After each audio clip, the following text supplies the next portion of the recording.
السلام علیکم ورحمۃ اللہ۔ امید کرتا ہوں آپ سب لوگ خیریت سے ہوں گے، اور اگر آپ میری مزید ویڈیوز دیکھنا چاہتے ہیں تو میرا چینل سبسکرائب کریں۔ حضرت ابو ہریرہ سے روایت ہے، رسول اللہ صلی اللہ علیہ وسلم نے فرمایا، جو شخص اپنے تئیں آپ لوہے کے ہتھیار سے مار لے تو وہ ہتھیار اس کے ہاتھ میں ہوگا، مارتا رہے گا اس کو اپنے پیٹ میں، جہنم کی آگ میں ہمیشہ ہمیشہ اسی میں رہے گا۔ اور جو شخص زہر پی کر اپنی جان لے لے تو وہ اسی زہر کو چوسا کرے گا، جہنم کی آگ میں ہمیشہ ہمیشہ اسی میں رہے گا۔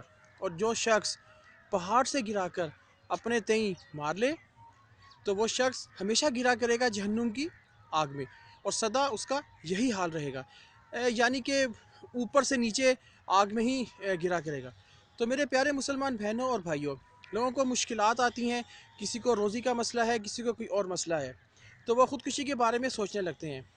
آپ لوگ اللہ تعالیٰ پہ یقین رکھیں، اللہ تعالیٰ کی رحمت بہت بڑی ہے، اللہ تعالیٰ دعائیں قبول کرتا ہے، مانگ کر تو دیکھیں، اللہ پہ یقین کر کے تو دیکھیں۔ اللہ تعالیٰ ہم سب کو بہترین عمل کرنے کی توفیق دے، آمین۔ السلام علیکم ورحمۃ اللہ وبرکاتہ۔